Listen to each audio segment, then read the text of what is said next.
You know when you click on a website and it just loads instantly? Ever wonder how that happens? Well, I can tell you it's not magic. There's this incredible, invisible technology working behind the scenes. Today, we're going to pull back that curtain and talk about caching, the secret engine that makes the modern web go. But, as you'll see, it has a surprisingly dark side. Okay, so first things first, why are we even talking about this? Why does a tiny fraction of a second even matter? Well, in the world of online shopping, time is literally money. A former software engineer at Amazon, Greg Linden, discovered this insane fact. For every 100-millisecond delay, that's the blink of an eye, Amazon lost 1% in sales. Now think about the scale of Amazon. We're talking about millions, maybe even billions of dollars on the line. So how do we even measure that initial burst of speed? Well, the key metric for that is called time to first byte, or TTFB. Think of it like the starting gun in a race. It's the absolute purest measure of how fast a server responds. Before your browser can even think about showing you an image or some text, it has to get that very first little piece of data from the server. TTFB is how long you have to wait for that to happen. And get this, the bar is set incredibly high. According to web.dev, a good TTFB is anything under 0.8 seconds, less than a second. That's for your request to zip across the internet, the server to figure out what you want, and for it to send the very first byte of the response all the way back to you. Any slower than that, and people just start to lose interest. So how in the world do websites hit these insane speeds? Well, the answer, and the hero of our story so far, is a little something called caching. You can think of it as the web's ultimate shortcut.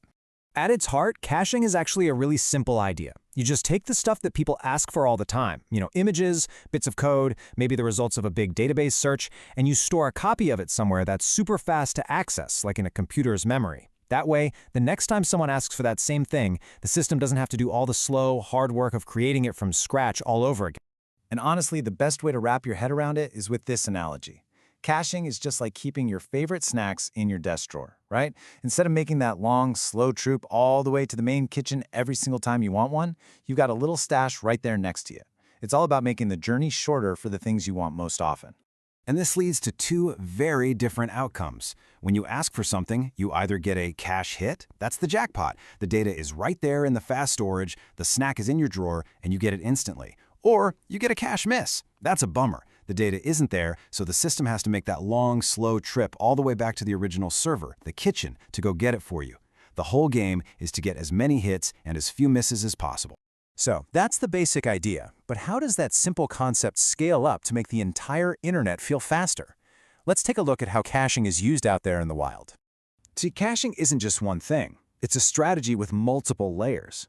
It all starts right on your own computer, with the browser cache. Your web browser saves things like logos and images, so when you go back to a site, it doesn't have to download everything all over again. Then you've got the server cache.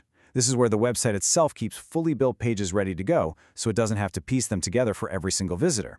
But the real game changer is the Content Delivery Network, or CDN. This is a massive worldwide network of servers that all have a copy of the website. So when you visit, you get the files from a server that's physically close to you, not one on the other side of the planet.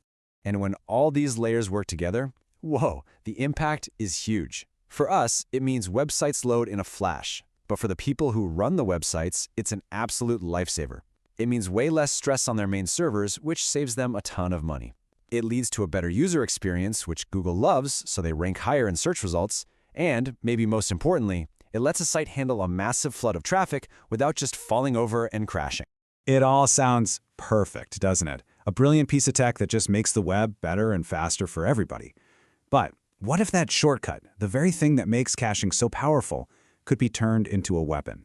Because that's exactly the risk we're talking about. This high-speed delivery system that we all rely on, it can be sabotaged. And when it is, the results can be absolutely devastating. This is an attack called web cache poisoning. And here's how it works. A hacker sends a very specific, carefully crafted, malicious request to a website. Now, their goal isn't to hack the main server. No, it's way cleverer than that. They want to trick the cache into storing a bad response. And because the cache's whole job is to serve up what it has stored to everyone who asks, that one malicious request ends up poisoning the well for thousands of innocent users who come after. Let's look at a real-world example from back in 2014 that happened to HackerOne. An attacker sent just one request to their website. But hidden inside that request was a malicious instruction, a special header, that basically told the server, hey, pretend this request is for a different website, evil.com. The server was tricked, it created a response that would redirect to the attacker's site, and, this is the critical part, the cache stored it. So for a while after that, anyone who tried to go to the real HackerOne website was instead sent straight to the attacker's malicious site. It just took one tiny poisoned request. And just sending you to a different website is only one of the possibilities. It can get so much worse. Attackers can use different techniques to trigger a denial-of-service attack, which just makes the whole site unavailable. They can break critical code files, which can make the entire website just stop working properly. And one of the sneakiest ones is poisoning the little preview that shows up when you share a link on social media, so it runs malicious code on the computers of anyone who clicks it. It's terrifyingly versatile. So this all brings us to this fundamental conflict, this constant tug-of-war that lies right at the heart of this technology. It's this balancing act between the need for speed and the non-negotiable need for security. And this really is the core takeaway. Caching is a total double-edged sword. We absolutely need it. The web as we know it would grind to a halt without it. But if it's not set up with extreme care, it becomes this massive security blind spot. A powerful distribution system that an attacker can hijack to serve up malware instead of the content you actually wanted. So what do we do? How do we defend against this? Well, thankfully, developers aren't helpless. There are some really strong defensive measures. It all starts with being paranoid, basically, validating every piece of incoming data and just rejecting anything that looks weird. You have to be smart about how you create your cache, making sure any input that changes the page creates a new, separate cache entry. And at a higher level, you can just block known dangerous headers at the CDN before they can even do any damage. And that leaves us with this final, really important question to think about. Our demand for a faster internet is never going to stop, and the technologies we build to feed that demand, like caching, are only going to get more powerful and more complex. So as we continue to chase after every last millisecond of speed, are we accidentally making the web more and more fragile?